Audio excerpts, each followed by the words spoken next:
wanted to take a moment and show you our chicken coop. If you're a chicken person, there are all kinds of coops out there. It's amazing what people are using to make a chicken coop. We kind of went overboard. We kind of went a little too far with this thing, but we're proud of it, and everybody that sees it, they just go on and on about how cute it is, so I wanted to share it with you. First off, we've got our coop door. This is one of two coop doors that I have. I have one on one side and one on the other. This side is used if I want to burst the free range, then this door will be used. If I want them to stay in their pen, then we use the other coop door. But if you don't have an automatic chicken coop door opener yet, this is probably what you've got. Something like this, where the door goes up and down. It's a manual lift. You got to remember to do it every morning, every night.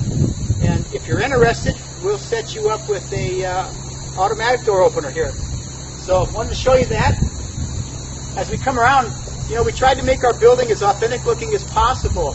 And we knew we needed gutters because we didn't want water splashing down around the building and making a mess around it. So we put gutters, just standard aluminum gutters, but then we wrapped them in pine, yellow pine. Even our downspout here that goes down into the ground is wrapped in yellow pine, and then it goes out to a buried pipe that carries the water away from the coop so that moisture doesn't build up around it.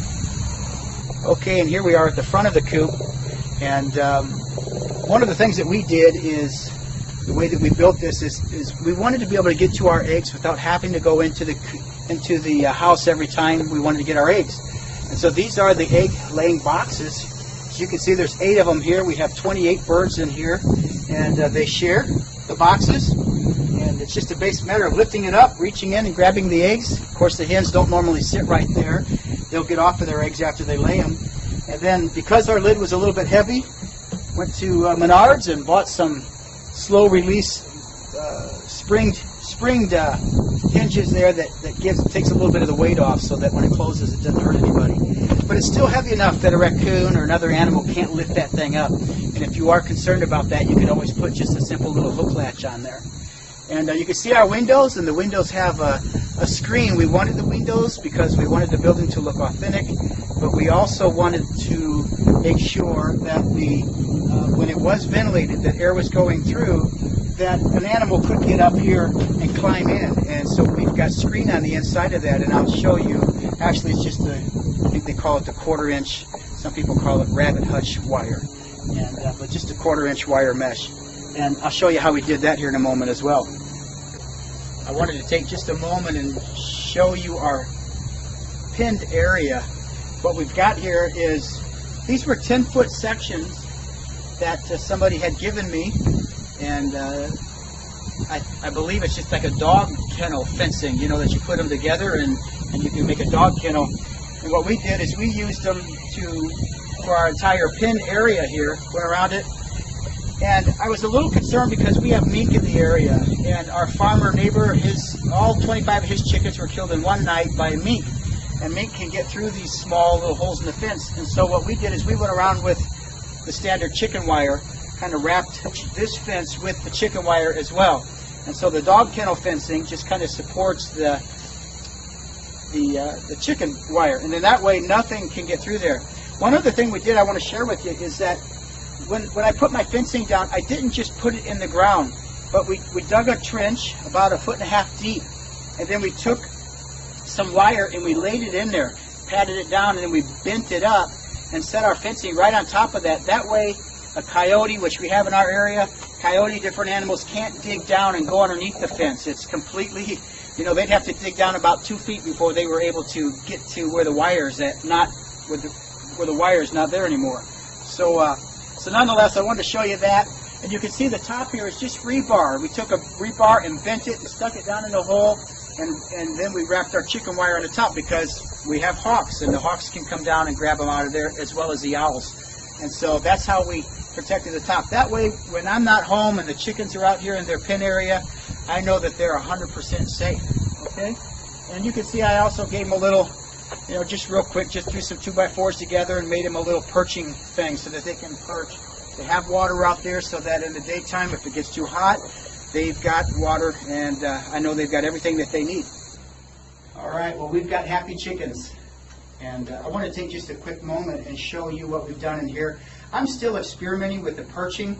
I found that just a simple board just seems kind of awkward to me. I mean, I wouldn't want to have to sit on a single board all night long. And so what we did is we gave them one, and then behind it is another, and behind that is another, and behind that is another. So every 6 inches they're apart. That gives the manure, you know, the manure can still fall down. They have a place to put their feet to perch, but then they can also rest their back ends or whatever on top of these. And so far the chickens seem pretty happy with that. And we gave them another board down here to hop up on in order to get up on their perches. This is about 2 feet. It's kind of quite a jump, and they can all do it. And the reason we did that is because we didn't want raccoons being able to climb up there. So they're pretty safe once they get up there. And you can see here I had to build one little girl a ladder. Even when we put the perches down low, when these were down low, she was never able to climb up and down that perch. And so, needless to say, I had to build her a ladder, and she has gotten a little bit better, a little more agile sitting up here, a little more comfortable.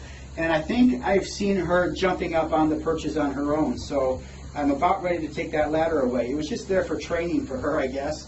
And you can see we've got lighting. You know, you don't need to have all of this stuff, but we put it in. We put lights here so that if we want to heat it in the wintertime when it gets really cold, we can just put some red bulbs in there and heat it up, okay?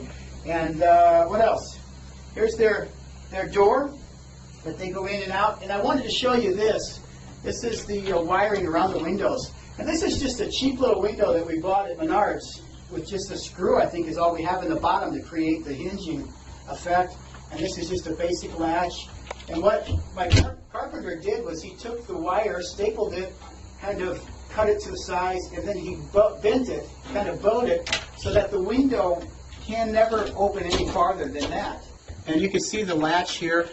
As I say, it just kind of, you can latch it so it stays in place. I've actually used it to, if I want to close the windows a little bit, I can still just latch that over, and it's locked in place. And we actually had a raccoon trying to get in here the other night. We saw his footprints all over the outside of the windows, but he couldn't get past that wiring. And that was just a little bit of genius on my carpenter's part. One other thing I wanted to show you is our cupola. It's an actual working cupola, and you probably saw it on the outside of the building here a moment ago. We have holes drilled up there. I think they were 3/4 inch, half-inch or 3/4 inch holes all along the top, so that air can vent out. This is actually a working cupola where when you slide that over, you determine the amount of ventilation that your coop is going to have, and that works really, really well. And that way we're able to close up the windows and still have the right kind of ventilation going in.